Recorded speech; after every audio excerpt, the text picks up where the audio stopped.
నమస్తే, welcome to BRK news. This is Manoj. Phone tapping case Telangana రాజకీయాల్లో మరోసారి చర్చకు దారితీస్తుంది. తాజాగా సిట్ అధికారులు మరోసారి నోటీసులు జారీ చేశారు.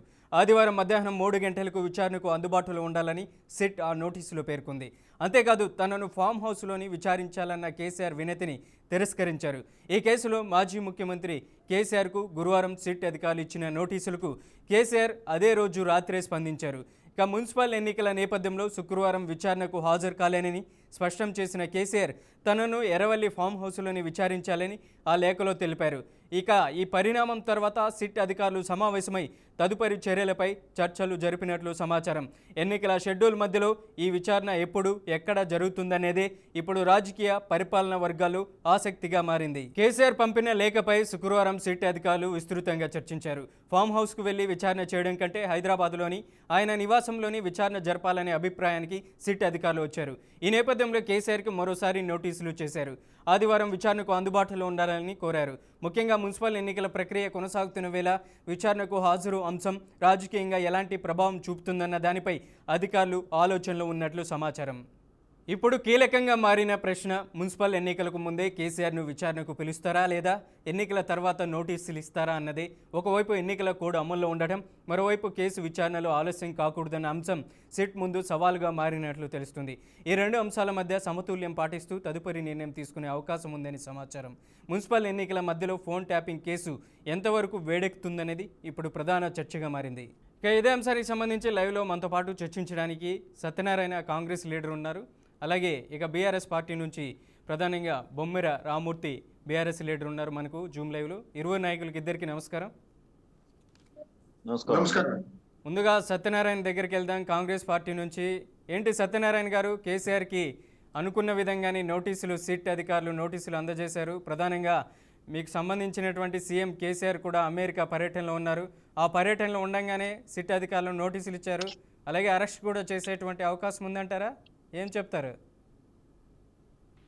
ఇప్పుడు సిట్ అధికారులు ఏదైతే నోటీసులు ఇచ్చారో, సో వారు దాని మీద కొంత అంటే మనం కేసీఆర్ గారి రిప్లై చూసుకున్నట్టయితే వారు ఎక్కడ కూడా నేను రాను చేయనని చెప్పలేదు. కేవలం ఆయన అనేది ఏంటంటే నాకు ఎలక్షన్స్ ఉన్నాయి కాబట్టి, మున్సిపల్ ఎలక్షన్స్ ఉన్నాయి, నేను పూర్తిగా మరి సిట్ అధికారులతో సహకరిస్తాను, కాకపోతే నాకు కొంచెం టైం కావాలి అనేది అనుకుంటూ వచ్చినారు. సో దాని మీద ఇప్పుడు గతంలో ఆయన 2 పర్యాయాలు ముఖ్యమంత్రి చేసినారు. ఇప్పుడు ప్రతిపక్ష నేత కాబట్టి ప్రభుత్వం కూడా కొంత ఆలోచిస్తుంది. రెండొకటి ఆయన వయసు రీత్యా కూడా ఇప్పుడు ముఖ్యంగా ఏంటంటే చట్టం ప్రకారంగా ఆరోగ్యపరంగానైనా చూసుకోవచ్చు, లేదా 65 ఏళ్ళు మించిన వ్యక్తులను విచారణ చేసేటప్పుడు ఒకవేళ వారి ఆరోగ్య పరిస్థితి బాగాలేనప్పుడు అధికారులు మరి సిట్ ఆఫీస్కు పిలవకుండానే మరి వారి యొక్క ఇంటి దగ్గర వారిని విచారణ చేసే వెసులుబాటు ఉంటుంది. సో అకార్డింగ్ టు లా దాని ప్రకారంగానే వారికి మీరు కావాలంటే ఇక్కడికైనా రావచ్చు, లేదంటే మీ దగ్గరనే మీరు ఏ ప్లేస్ చెప్పినా అక్కడికి చేస్తామని అనడం జరిగింది. సత్యనారాయణ గారు, మీరు చెప్తున్న దాంట్లో వాస్తవం ఉంది. మీరు కూడా ఒక అడ్వకేట్. సుప్రీంకోర్టు గైడ్లైన్స్ ప్రకారం 65 ఇయర్స్ దాటినటువంటి ఏ ప్రజాప్రతినిధి అయినా వాళ్ళు సూచించినటువంటి ప్లేస్లో వాళ్ళు ఇచ్చినటువంటి సమయంలో మాత్రమే విచారించాలి. దాదాపుగా మొన్నటి రోజున సిట్ అధికారులు నోటీసులు ఇచ్చారు, ఇవాళ హాజరు కావాలనేసి చెప్పారు. మరొకసారి సిట్ అధికారులు నోటీసులు ఇవాళ ఇచ్చారు. ఏంటి, కేసీఆర్ మున్సిపల్ ఎన్నికలు ఉన్నాయి, ఆ తర్వాతనే నేను అటెండ్ అవుతాను, ఎర్రవల్లి ఫామ్ హౌస్లో మీరు విచారణ చేసుకోండి అని చెప్పినప్పటికీ మీ పార్టీకి సంబంధించినటువంటి లీడర్లు అలాగే సిట్ అధికారులు ఏంటి వెంటబడుతున్నారు అనుకోవచ్చా? ఇప్పుడు మీరు అన్నట్టుగా సిట్ అధికారులు నాకు తెలిసినంత వరకు కేసీఆర్ గారికి మళ్ళీ ఇప్పుడు నోటీసులు ఇవ్వాలనుకుంటున్నది వాస్తవమే. మీటింగ్ అయ్యింది అధికారులది, ఇంకా ఇవ్వలేదు అనుకుంటున్నాను నేను, నాకున్న సమాచారం మేరకు. ముఖ్యంగా ఇంకోటి ఏంటంటే వెంటపడాల్సిన అవసరం ఏముందండి. ఇప్పుడు కేసీఆర్ గారు కానీ కేటీఆర్ గారు కానీ వారి ఎవరైతే వారి కార్యవర్గం కానీ ఎవరైనా కానీ, సో చట్టానికి కేసీఆర్ గారు కానీ ఇంకెవరైనా కానీ పార్టీలకు అతీతంగా ఎవరు నేరం చేసినా వారు శిక్షార్హులే. కాబట్టి ఖచ్చితంగా చట్టం తన పని తాను చేసుకుంటూ పోతుంది. అది చట్టము కేసీఆర్ గారిను ఒకరి లెక్క సామాన్యుని లెక్క ఏం చూడదు. సో ఇక్కడ మనం గమనించాల్సింది ఏంటంటే వారు విచారించుకోవచ్చు అని చెప్పింది అనే దాని మీద కూడా అకార్డింగ్ టు లా లా ప్రకారంగానే సుప్రీంకోర్టు గైడ్ లైన్స్ ప్రకారంగానే ఎక్కడ కూడా మీరు అన్నట్టు సుప్రీంకోర్టు గైడ్ లైన్స్ ప్రకారం ఫాలో అవుతున్నప్పటికి కూడా ఆయన ఎర్రబెల్లికి వచ్చి చేసుకోండి అంటే అది చట్టం యాక్సెప్ట్ చేయదు. ఎందుకంటే హైదరాబాద్లో ఎక్కడైనా వారి అనుకూలం ఉన్న ప్రదేశంలో విచారణకు సిట్ అధికారులు ఒకవేళ వారు రాని పక్షంలో ఆఫీస్కు రాలేని పక్షంలో సిట్ అధికారులు వస్తారు, వచ్చి విచారిస్తారు. ఇందులో తప్పు చేయనప్పుడు భయపడాల్సిన అవసరం ఏం లేదు. ఇంకోటి ముఖ్యంగా నేను చెప్పేది ఏంటంటే ఇప్పుడు నిజానికి కూడా 10 సంవత్సరాల్లో విధ్వంసం జరిగింది, రాజకీయ ఉల్లంఘనలు జరిగినాయి. చట్టపరంగా ఏం జరుగుతా ఉన్నది? చట్టము ఫోన్ ట్యాపింగ్ ఎప్పుడు చేయాలని చెప్తా ఉన్నది? అకార్డింగ్ టు టెలిఫోనోగ్రఫిక్ యాక్ట్ ప్రకారంగా సెక్షన్ 5 క్లాస్ 2 క్లియర్గా చెప్తా ఉన్నది. ఎప్పుడైనా అత్యవసర పరిస్థితుల్లో కానీ లేదా దేశ భద్రతకు ఆటంకం కలిగే పరిస్థితుల్లో మాత్రమే దట్టు సెక్రటరీ అంటే ప్రభుత్వ చీఫ్ సెక్రటరీ గారితోటి అంటే హోమ్ సెక్రటరీ గారి వారికి ఇంటిమేట్ చేసి వారి సూచనల మేరకే ద ఫోన్ ట్యాపింగ్ అనేది చేయాలి. దాన్ని వీరు వారికి అనుగుణంగా వారికి అవసరాల నిమిత్తము మరి ఇక్కడ మీరు గమనిస్తే నిబంధనల ఉల్లంఘన జరిగింది. జాతీయ భద్రతకు ఎక్కడ ఆటంకం కలగలేదు, పబ్లిక్ ఎమర్జెన్సీ కూడా ఎక్కడ లేనప్పటికీ కూడా మరి ముఖ్యంగా హోమ్ సెక్రటరీ గారి అనుమతి ఎక్కడ కూడా తీసుకోలే వీరు. మున్సిపల్ ఎన్నికల్లో సత్యనారాయణ గారు మున్సిపల్ ఎన్నికల వేళ ఎన్నికల స్టంట్ లేకపోతే స్ట్రాటజీనా కేసీఆర్ కి నోటీసులు ఇవ్వడం? అదే నేను చెప్పేది మనోజ్ గారు, లెట్ మీ కంప్లీట్. అయితే రాజకీయ ప్రత్యర్థుల మీద, వ్యాపారవేత్తల మీద, చివరకు సొంత పార్టీ వాళ్ళ మీద, సొంత పార్టీ బీఆర్ఎస్ కు సంబంధించిన పార్టీ నేతల మీద, మరీ ముఖ్యంగా మొన్న కవిత గారు కూడా చెప్తారు, ఇంటి అల్లుని ఫోన్ ట్యాప్ చేస్తారా, సిగ్గు ఉండాలని చెప్తారు. అంతకన్నా ఘోరం ఏముంటుందండి? సో ఇక్కడ క్లియర్గా అదే సుప్రీంకోర్టు పాత జడ్జిమెంట్ ఏది కేఎస్ పుట్టుస్వామి గారి కేసులో మరి ఏదైతే జడ్జిమెంట్ ఇచ్చిందో రైట్ టు ప్రైవసీని అంటే ఆర్టికల్ 21 ప్రకారంగా రైట్ టు ప్రైవసీ ఎవరి వ్యక్తిగత జీవితాల్లో కూడా జోక్యం చేసుకునే అధికారం ప్రభుత్వాలకు లేదు. మరి కోర్టు అనుమతి అక్కడ లా ప్రకారంగా కాకుండా మీరు ఇష్టం ఉన్నట్టు చేయడానికి లేదని క్లియర్ కట్గా ఉన్నది. అయినా వీరు చేసినారు. సరే, అదంతా ఒక భాగం. దాన్ని సిట్టు మరి విచారణ చేస్తూ ఉన్నది. మరి వీరు నిజంగా తప్పు చేయకపోతే మరి గతంలో ఉన్న ఈ మరి ఇంటెలిజెన్సీ బ్యూరో వారు ఏదైతే గతంలో ఉన్నారో ప్రభాకర్ రావు గారు అండ్ టీం వారు సాక్ష్యాలను ధ్వంసం చేసే పరిస్థితుల్లో మరి ఏవైతే కంప్యూటర్స్ కానీ డివైజులు కానీ మరి మూసీలో పడేయడం అదంతా కూడా మనం తెలుసు, అందరికీ తెలిసిన విషయం. ఇప్పుడు కేసీఆర్ గారి విషయానికి వస్తే వీటి మీద విచారణలో భాగంగా ప్రభాకర్ రావు గారిని తీసుకొచ్చిన తర్వాత ప్రభాకర్ రావు గారు, తిరుమలరావు గారు, ఇంకో రావు అందరు రావులు అయిపోయారు. సో వారి యొక్క ఏది మన వారి యొక్క విచారణలో భాగంగానే సో వారు చెప్పిన వాంగ్మూలం ఇక్కడ పర్టికులర్గా వారు ఇచ్చిన వాంగ్మూలం ప్రకారంగానే మరి తదుపరి విచారణలో భాగంగా కేటీఆర్ గారు వచ్చారు. తర్వాత హరీష్ రావు గారు తర్వాత కేటీఆర్ గారు తర్వాత నిన్న మొన్న సంతోషరావు గారు వారి కూడా విచారణ జరిగింది. రైట్, మనకు బీఆర్ఎస్ నాయకులు ఉన్నారు. సత్యనారాయణ గారు మీరు అలాగే హోల్డ్లో ఉండండి. బీఆర్ఎస్ నుంచి రామూర్తి గారు ఉన్నారు. రామూర్తి గారు ఎలా చూడొచ్చు అంటారు? ఏదైతే వరుసగా అగ్రనాయకులు వెంటనే 3 రోజుల వ్యవధిలోని విచారణకు పిలిచారు. జనవరి 20వ తారీఖున మాజీ మంత్రి హరీష్ రావు, 23వ తారీఖున కేటీఆర్, అలాగే 27 సంతోష్ రావు. వెంటనే ఆ తర్వాత మీ బిగ్ బాస్ అలాగే గులాబీ బాస్కి నోటీసులు ఇవ్వడం ఎలా చూడొచ్చు అంటారు? కేసీఆర్ ఏ విచారణ అయినా ఎదుర్కోవడానికి సిద్ధమంటారా? అందరికీ నమస్కారం. బీఆర్కే న్యూస్ ఛానల్కు యాజమాన్యానికి, నాతో డిబేట్లో పాల్గొన్న మిత్రులకు నమస్కారం. నిజంగా ఎంత దుర్మార్గమైన చర్య అంటే, ఒక తెలంగాణ రాష్ట్రాన్ని సాధించిన వ్యక్తి 14 సంవత్సరాలు పోరాటం చేసి 10 సంవత్సరాలు తెలంగాణ రాష్ట్రాన్ని భారతదేశంలోనే నెంబర్ 1 స్థానంలో ఉంచిన గొప్ప నాయకునికి ఒక మరక అంటించాలనే ఒక దురుద్దేశం తప్ప ఇలా ఫోన్ ట్యాపింగ్ లేదు, పిన్ ట్యాపింగ్ లేదని, లొట్టపీస్ లేదని చాలా క్లియర్ గా కేసీఆర్ గారే ఇంతకుముందు ఎన్నో వీడియోలలో ఎన్నో మీటింగ్లలో చెప్పిండు. కేటీఆర్ చెప్పారు, హరీష్ రావు గారు చెప్పారు, మా కేసీఆర్ గారు చెప్పారు. ఇక్కడ ఏందండి వీళ్ళ ఉద్దేశం ఏందండి? అసలు కేసీఆర్ గారికి ఏదో రకంగా ఇబ్బంది పెట్టాలి, ఏదో రకంగా ఆ పైచాచిక ఆనందాన్ని నేను కలగాలని రేవంత్ రెడ్డి ఒక దుర్మార్గమైన కుట్రలో భాగంగా ఈ ఫోన్ ట్యాపింగ్ లో నడుస్తున్న డ్రామా. ఈ కథలు ప్రజలకు అర్థమైంది. నువ్వు ఎలక్షన్ వచ్చినప్పుడే ఇలాంటివి మాట్లాడతాడు. ఎలక్షన్ వచ్చినప్పుడే ఈ నోటీసులు వస్తాయి. ఎలక్షన్ ఇంతకుముందు గ్రామ పంచాయతీలప్పుడు ఒక కథ, ఇప్పుడు మళ్ళీ మున్సిపల్ ఎన్నికలు రావడమే. మేము ఎక్కడ కూడా ప్రజల వైపు ఉండాలా, ప్రజల వైపు ఉండొద్దు, వాళ్ళ మైండ్ మొత్తం అక్కడ కేంద్రీకృతం కావద్దు, దానివల్ల మేము చేసే తప్పులని బయటపడతాయి, కాబట్టి మాకు ఆ అవకాశం వాళ్ళకి ఇవ్వద్దు అని ఒక దురుద్దేశంతో మమ్మల్ని, మా నాయకుల్ని ఇబ్బంది పెడుతున్నారు. అయినా మేము ఎక్కడ భయపడేది లేదు. కేసీఆర్ గారు నిజంగా మిత్రుడు, మా అన్నగారు అడ్వకేట్ గారు సత్యనారాయణ గారు చెప్పారు, కానీ కొన్ని విషయాలు చాలా క్లియర్ గా నేను ఒకటే సూటిగా అడుగుతున్నాను. నా ఫోన్ ట్యాప్ అయిందని, దానివల్ల నా ఆస్తికి, నా మాన ప్రాణాలకు ముప్పు వాటిల్లిందని ఎవరైనా రిటర్న్ గా గానీ కంప్లైంట్ గా గానీ ఇచ్చారా? కేసీఆర్ కుమార్తె కల్వకుంట్ల కవిత కూడా ప్రధానంగా ఆరోపిస్తూ వస్తుంది, నా ఫోన్ కూడా ట్యాపింగ్ చేశారనేసి. ఒకటే ఒక సీరియల్ లాగా తిప్పుతున్నారు. వీళ్ళకి ఏది దొరకక, ఏది ఉండక, వీళ్ళకి ఏంది, వీళ్ళ బాధ అంత ఏంది? కేసీఆర్ గారు, కేటీఆర్ గారు, హరీష్ రావు గారు, ముఖ్యంగా కేటీఆర్ గారు, హరీష్ రావు గారు ఏం చేస్తున్నారు? నీ యొక్క కుంభకోణాలని, నీ అవినీతిని, నువ్వు చేస్తున్న ప్రజా వ్యతిరేక నిర్ణయాలను, నువ్వు మాట్లాడుతున్న మాటలను, నువ్వు చేస్తున్న చేష్టలను, నువ్వు ఏదైతే ఇచ్చినావో హామీ ఇచ్చి 420 హామీలు ఇచ్చి ఒక్కడు కూడా సరిగ్గా నెరవేర్చకుండా కోతలతో, కటింగ్లతో ఇబ్బంది పెడుతున్న విధానాన్ని ప్రజలకు వివరిస్తున్నారు.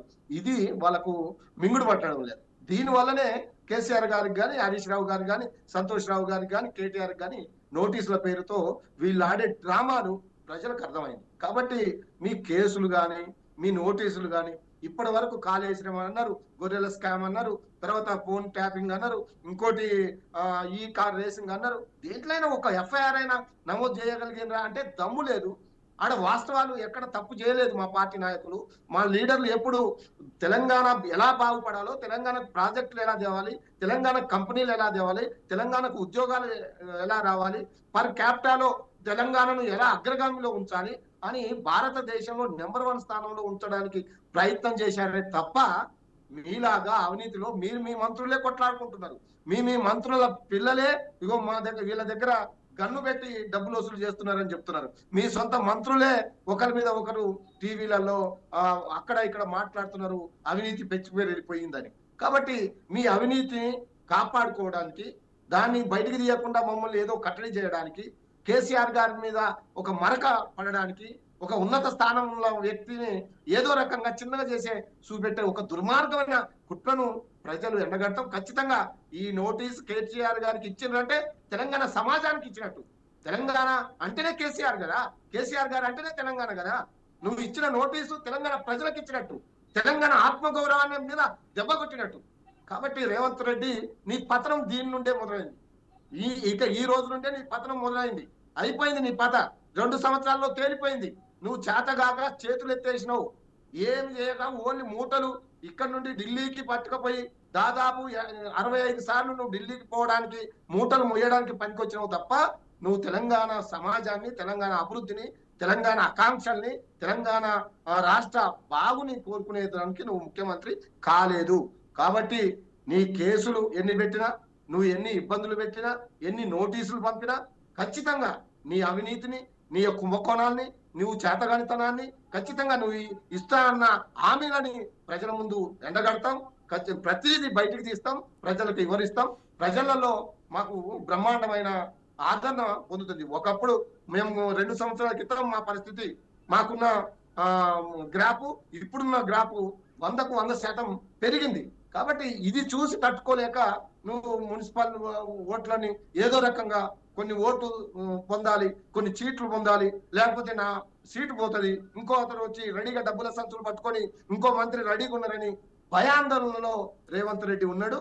కాబట్టి నీ కథలు అర్థమైపోయినాయి. కాబట్టి ప్రజలు నిన్ను నమ్మే పరిస్థితి లేదు, ప్రజలు మీ పార్టీని కూడా నమ్మే పరిస్థితి లేదని మీ ద్వారా తెలంగాణ ప్రజలకు తెలియజేస్తున్నాం. ముఖ్యంగా రామూర్తి గారు, మీకు అలాగే క్వశ్చన్, ఏదైతే అందరూ అనుకునే విధంగా మాజీ సీఎం కేసీఆర్ కి నోటీసులు అయితే సిట్ అధికారులు అందించినటువంటి పరిస్థితి అయితే ఉంది. రామూర్తి గారు, మాజీ సీఎం కేసీఆర్ మీ అధినాయకుడికి సిట్ అధికారులు నోటీసులు అయితే అందజేశారు. మరి ప్లేస్ అయితే మీరు సూచించండి అనేసి కూడా బీఆర్ఎస్ క్యాడర్ కూడా సూచించారు. మరి ఎర్రవల్లి ఫామ్ హౌస్ అని కేసీఆర్ ఆ లేఖలో రిలీజ్ చేశారు. కానీ ఎర్రవల్లి ఫామ్ హౌస్లో మేము విచారించలేమనేసి కూడా సిట్ అధికారులు చెప్తున్నారు. మరి విచారణకు ఏ ప్లేస్, తెలంగాణ భవనా లేకపోతే నందీనగర్ నివాసమా లేకపోతే జూబ్లీ హిల్స్ పోలీస్ స్టేషనా? మొత్తానికి ఇప్పుడల్లా ఆయన విచారణ ఎదుర్కొనేటువంటి అవకాశం ఉందా, లేదంటే కేసీఆర్ సూచన మేరకు మున్సిపల్ ఎన్నికల తర్వాతే ఈ విచారణకు హాజరయ్యేటువంటి అవకాశం ఉందంటారా?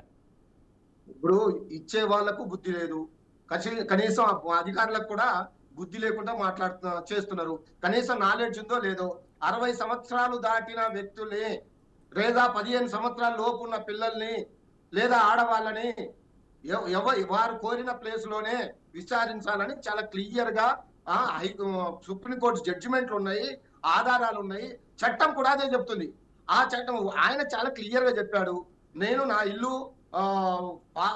ఫామ్ హౌస్ లో ఉంది, నాకు రెసిడెన్స్ అక్కడ 15 ఏళ్ల నుంచి ఉంటున్నాను, మీరేమన్నా విచారించాలనుకుంటే ఇగో ఇక్కడికి రండి, ఇక్కడ విచారించండి అని అన్నాడు. తప్పేమన్నాడు?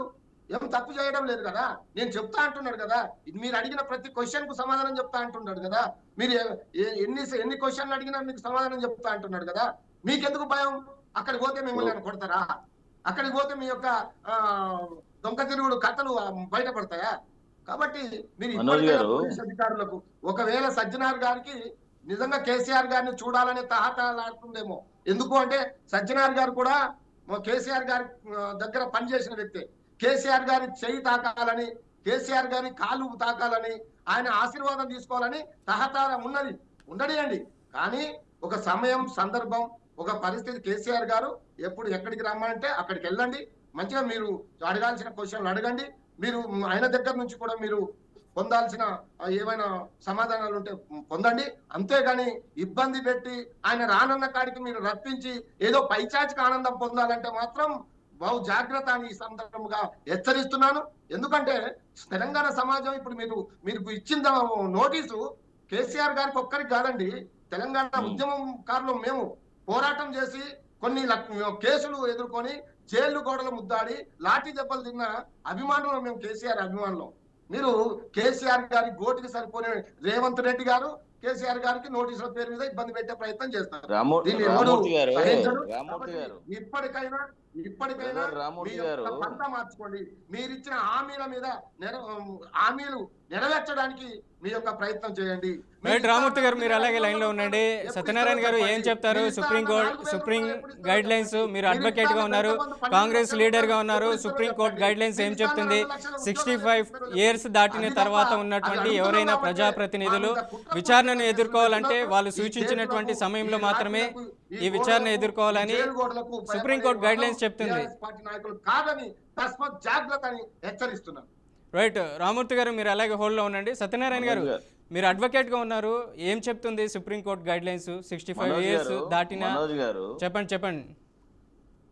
మనోజ్ గారు బ్రదర్ మంచి అంటే సభలో మాట్లాడినట్టుగా బ్రహ్మాండంగా ధారాళంగా మాట్లాడారు రామూర్తి గారు. నిజంగా చాలా మంచి సంభాషణ చేశారు.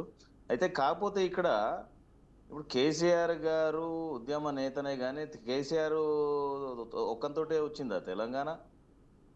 విద్యార్థులు కానీ, ఉద్యమకారులు కానీ, ఉద్యోగస్తులు కానీ, అడ్వకేట్లు కానీ, డాక్టర్లు కానీ ఎవరు చేయలేదా ఉద్యమం? 1200 మంది చనిపోయినారు. వారికి ఎన్ని కుటుంబాలు పరామర్శించిండండి కేసీఆర్ గారు? ఉద్యమకారులు ఈరోజు రోడ్డు మీద పడ్డారు. రోడ్డు మీద ఎంతమందికి ఉపాధి కల్పించిండు కేసీఆర్ గారు? ఇప్పుడు ఇప్పుడు విషయము సిట్ నోటీసుల గురించి మాట్లాడుతున్నాము. మీరు లోతుకు పోతే నేను కూడా చెప్తాను మీకు మనకు సబ్జెక్ట్ డైవర్ట్ అయ్యేటువంటి అవకాశం ఉంటుంది. సత్యనారాయణ గారు మీరు ఆ గైడ్ లైన్స్ గురించి, కేసీఆర్ సిట్ నోటీసులకు సంబంధించి మీరు చెప్పండి. అడ్వకేట్ గా ఉన్నారు, ఏంటి కేసీఆర్ రాలేనన్నా కూడా మీరు సిట్ నోటీసులు అందిస్తున్నారు, చెప్పండి సత్యనారాయణ గారు. రామూర్తి గారు మీరు హోల్లో ఉండండి. రామూర్తి గారు మీరు ఉండండి. ఫస్ట్ వినండి. ఇచ్చిన మొదటి నోటీసులోనే చట్టానికి లోబడి సుప్రీంకోర్టు గైడ్ లైన్స్ ప్రకారమే నేను రానే అని కేసీఆర్ అనలే. మొదలు సిట్ అధికారులే ఆయనకి ఇచ్చిన నోటీసులోనే క్లియర్గా ఏం మెన్షన్ చేశారంటే మీరు ఆఫీస్కు రాగలిగితే రండి, లేదా మీరు యొక్క నివాసంలో మేము విచారణ చేస్తాము, అని క్లియర్గా ఉన్నది. ఇవాళ కొత్తగా కేసీఆర్ ఏదో సుప్రీం కోర్టు గైడ్ లైన్స్ తెచ్చిండు దాని ప్రకారం అని మాట్లాడతారేనండి.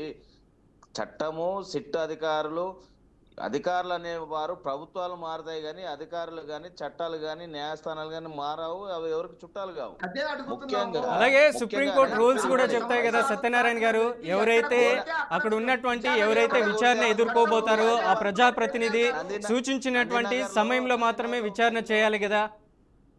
నందినగర్ లో ఇల్లు ఒకటండి. ఇప్పుడు 15 ఏళ్ల నుంచి ఆయన కేసీఆర్ గారు ముఖ్యమంత్రి అయిన అంతకు ముందు నుండి ఉంటున్నది ఎక్కడండి? ఫామ్ హౌస్ లో. నందినగర్ ఫామ్ హౌస్ కన్నా ముందు నందినగర్ లో లేదా? ఫార్మర్ అవునండి. ఆయన రైతు బిడ్డ కాబట్టి సిట్టు వ్యవసాయ క్షేత్రంలో ఇల్లు కట్టుకొని అక్కడనే ఉంటున్నారు. అన్ని అక్కడనే కాదు ఉన్నాయి. రామూర్తి గారు, ఒక్క నోటీస్ చేయగానే ఎందుకు భయపడుతున్నారు? బీఆర్ఎస్ నాయకులు గాని కేసీఆర్ గారు గాని విచారణకు ఎందుకు భయపడుతున్నారు? భయపడే వాళ్ళం కాదు. ఇప్పుడు సిట్టు నేను చెప్పేది వినండి రామూర్తి బాయ్ సాబ్. సిట్టు అధికారులు మళ్ళా మన ఉద్యమ నేత మీరు అన్నట్టు పెద్ద మనిషి రిప్లై ఇవ్వగానే సిట్టు నోటీసులో లేదు, మీరు అక్కడ కాదు ఇక్కడ రమ్మని ఇంతవరకు ఏం నోటీస్ ఇవ్వలే కదా, ఇంకో నోటీస్ ఇవ్వలేదు కదా. ఇవ్వకముందే మీరు ఎందుకు భయపడతా ఉన్నారు? సత్యనారాయణ గారు, మీకు డైరెక్ట్ గా ఒక క్వశ్చన్ అడుగుతున్నాను. సత్యనారాయణ గారు, మీరు ఒక క్వశ్చన్ అడుగుతున్నాను. ప్రధానంగా ఏదైతే మీ పార్టీకి సంబంధించినటువంటి సీఎం రేవంత్ రెడ్డి అమెరికా పర్యటనలో ఉన్నారు, అమెరికా పర్యటనలో ఉండగానే కేసీఆర్కి ఈ నోటీసులు అయితే అందుతున్నాయి. ఏంటి మీ రాజకీయ పార్టీలో ఏమైనా డిస్కషన్ జరుగుతుందా? కేసీఆర్కి వెంటనే నోటీసులు ఇచ్చి వెంటనే అరెస్ట్ చేయాలనే ఉద్దేశం ఏమైనా ఉందా మీ పార్టీలో? మనోజ్ గారు చెప్పండి. మనోజ్ గారు, పార్టీ నిర్ణయాలతోటి ప్రభుత్వాలు నడవవు. పార్టీల నిర్ణయాల మేరకు ప్రభుత్వాలు నడవవు. చట్టాలు ఎట్లా ఉంటాయో చట్టాల ప్రకారంగా అధికారులు ఆ చట్టాలకు లోబడే పనిచేస్తారు. న్యాయ వ్యవస్థ కానీ పోలీసు వ్యవస్థ కానీ చట్టం ప్రకారమే పనిచేస్తుంది. బీఆర్ఎస్ కూడా ప్రధానంగా ఆరోపిస్తుంది ప్రజాపాలన కాదు ప్రతీకార పాలన అనేసి. మాజీ మంత్రి కేటీఆర్, హరీష్ రావు కూడా చెప్పుకొస్తున్నారు. అరే కేటీఆర్ మస్తుగా మాట్లాడతాడబ్బా. ఆయనకు తలదలో తోకదలో చట్టం గురించి ఏం చెప్తాడు ఆయన? అరే నాకు తెలుసు కాబట్టి చెప్తున్నా. నాకు తెలుసు కాబట్టి చెప్తున్నా నేనండి. ఇంకోటి ఇప్పటి వరకు ఒకటి వినండి. సెక్షన్ 160 కింద, సిఆర్పిసి సెక్షన్ 160 కింద ఇచ్చిన నోటీసును వాళ్ళేదో అరెస్ట్ వారెంట్ లెక్క మమ్మల్ని పట్టుకపోతురు అని ఒకటే బుగులు పడతా ఉన్నారు. వాస్తవానికి ప్రాసెస్ ఆఫ్ లాలో దగ్గర 630 మందికి విచారణ చేయాలి సిట్. ఈ కేసులో టెలిఫోన్ ట్రాపింగ్ కేసులో 630 మందికి ఏమో విచారణ చేయాలి. అందులో భాగంగా ఇప్పుడు ఆయన సంజయ్ వచ్చిండు, మరి బీజేపీ నేతలు వచ్చిర్రు, బాధితులు వచ్చిర్రు, సాక్షులు వచ్చిర్రు. మీరు ఎందుకు బాధపడుతున్నారు? ఎందుకు భయపడుతున్నారు? బీఆర్ఎస్ నాయకులు కానీ బీఆర్ఎస్ అగ్రనేతలు కానీ ఒకటి వినండి. ఇప్పుడు అరే రామూర్తి గారు,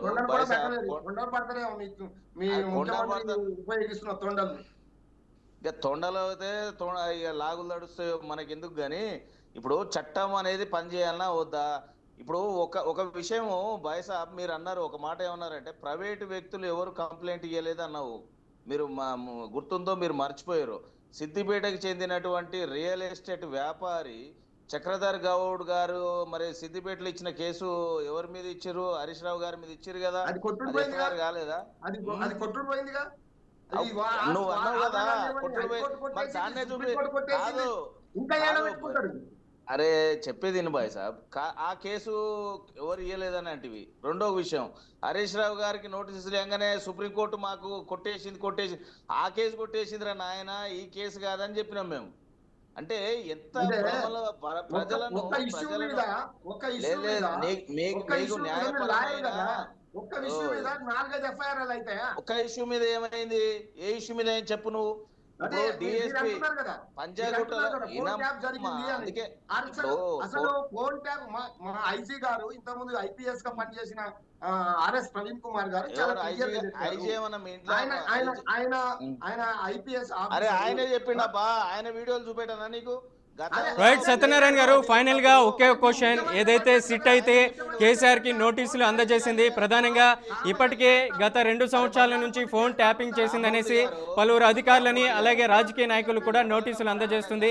ప్రధానంగా ఈ వ్యవహారంలో సిట్ అయితే ఒక అడుగు ముందరికేసి ఫైనల్ గా గులాబీ బాస్కే నోటీసులు అయితే అందజేసింది. మరి చూద్దాం గులాబీ బాస్ ఎక్కడ ఈ సిట్ విచారణను ఎదుర్కోబోతారు అనేది కూడా చూడాల్సినటువంటి పరిస్థితి అయితే మరి కొద్ది రోజుల్లో తెలుస్తుంది. రైట్, చర్చలో పాల్గొన్నటువంటి రామూర్తి గారికి అలాగే సత్యనారాయణ గారికి ధన్యవాదాలు. Thank you so much. Right, SIT అధికారులకు సంబంధించినటువంటి ఏదైతే నోటీసులు ఇచ్చారో ఎర్రవల్లి ఫామ్ హౌస్లో ప్రధానంగా ఉన్నటువంటి కేసీఆర్ అక్కడే విచారించండి అనేసి కూడా కేసీఆర్ చెప్పినారు. అలాగే మున్సిపల్ ఎన్నికలు పూర్తయిన తర్వాత సిట్ ఏదైతే ఎక్కడ పిలిస్తే ఎర్రవల్లి ఫామ్ హౌస్లో ఏ విచారణకైనా నేను ఎదుర్కోవడానికి సిద్ధంగా ఉన్నాననేసి మరోవైపు కేసీఆర్ చెప్తున్నప్పటికీ ఒక అడుగు ముందరికేసి మరొకసారి సిట్ నోటీసులు ఇవ్వడానికి కేసీఆర్కు సిద్ధమైంది. ఇప్పుడు ప్రధానంగా మొన్నటి రోజున ఇచ్చినటువంటి నోటీసులు నందినగర్ నివాసంలో ఆయనకు సంబంధించినటువంటి ఏదైతే అధికారులకు ఇచ్చారో సిట్ నోటీసులు, ఈసారి సిట్ నోటీసులు అందజేసేటువంటి పరిస్థితులు ఎర్రవల్లి ఫామ్ హౌస్కి చేరుకొని డైరెక్ట్ కేసీఆర్ దగ్గరికి సిట్ నోటీసులు ఇస్తుందా, లేకపోతే వెంటనే సిట్ నోటీసులు ఇచ్చిన వెంటనే కేసీఆర్ విచారణకి హాజరవుతారా, లేకపోతే కేసీఆర్ ఇచ్చినటువంటి లేఖ ఆధారంగా మున్సిపల్ ఎన్నికలు పూర్తయిన తర్వాత కేసీఆర్ సిట్ అధికారులకి సంబంధించినటువంటి విచారణలో ఆయన పాల్గొంటారనేది కూడా వేచి చూడాలి. ఇది వాళ్ళకి బీఆర్కే ఇండెప్త్. మరో ఇండెప్త్లో మళ్ళీ కలుద్దాం. చూస్తూనే ఉండండి బీఆర్కే న్యూస్.